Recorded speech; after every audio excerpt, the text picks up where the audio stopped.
But just before the lockdown, kind of February, March, what was that, 2020, I was down in Wexford, and I was up and down from Dublin to Wexford doing a few jobs. We were very lucky to have a holiday home down there. And my back started paining me in about March. So we had decided when the lockdown hit, we said we'll stay in Wexford for the couple of weeks. Won't that be lovely? And so myself and my husband and my daughter were down there, and we were all working, doing our various things in Wexford. And I was gardening a lot, and because I was working on a kitchen chair, I thought that was why I had a bit of a pain in my back between the gardening, the kitchen chair. And then over the following couple of months, the back pain got worse and worse. So I went from walking 4 or 5 kilometres a day to 2 to 1 to, ringing a physio, trying to do physio online in maybe that was April or end of April, May. And when the lockdown went to the 5k, or just above the 5k, I went to see somebody in Wexford. They couldn't get to the bottom of it. Anyway, when the thing lifted in June, I came back up to Dublin and saw my osteopath, because I just thought it was back pain. I've had back pain in the past, and this was worse, but not much different to back pain I'd had over the years.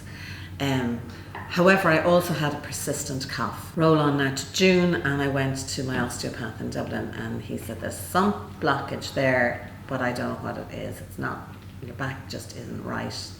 And he would normally, he knows me 25 years, he'd normally fix my back very quickly, and he just wasn't getting it. So anyway, I headed back down to Rosslare towards the end of June, and over the matter of a weekend, it went from a bad pain in my back to I couldn't walk.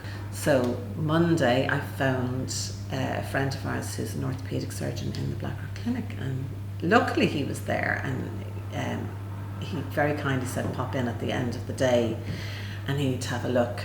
And he wasn't happy with what he found. He said, I described the pain, and he said it seemed like a nerve pain, but this was all pain in my back.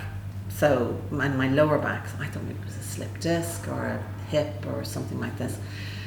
So he referred me on for MRIs, but of course, as you know, MRIs in the lockdown were just so hard to get. So I was very lucky to get a cancellation through a friend of a friend about a week later. And the following Monday then, Paul called me back, the orthopaedic surgeon called me back and said, pop into the Blackrock Clinic on Tuesday, tomorrow, with your overnight bag. We'll do a couple more tests. And I said, is it a slip disc? And he goes, I don't know, something, I'd like to have another look. And it's easier to do the tests once you're admitted because of COVID. You'll have your COVID test, and then we can do all the tests we need to do, and we'll just keep you in for a night or two until we get those. So I was really comfortable going in and just, getting looked after. And I because Paul is a friend of ours, and I kind of, I handed over my trust, and I was really comfortable to do that. So, and I never imagined it was any more than a bad back. My mum had a bad back donkeys years ago, so it was, it's just backs. So, anyway, I'm in there, and I'm doing the orthopaedic thing. Everything is going along fine. And that was the Tuesday. And on the Wednesday evening, a doctor came in and told me that without much warning, or without much kind of, with nobody with me because it was COVID, nobody could come in, he told me that I had stage 4 cancer and that there is no stage 5. Now that was, I have to say, a shock, because I said, well, actually, no, I'm the woman with the slip disc. And he was like, no, I have your scans here. And I'm like, no, I have a slip disc. So I was kind of in denial a bit, and I really didn't hear a word he said after that. It was a very difficult way to hear that kind of news. But to be honest, I don't think I believed it. I don't think it really sank in. And then I kind of, the following day, of course, there was people taking bloods, and there was doctors, and there was this and that and the other. I didn't know what was going on. But I do remember a very nice house doctor, Harry Beecham, coming in and saying to me that I now had these pulmonary embolisms. And I'm going, oh, what are they? And he explained what they were, and I was going, okay, fine, like just add it to the list, because like at that point it was like a flipping Christmas list. And I hadn't heard of pulmonary embolisms before.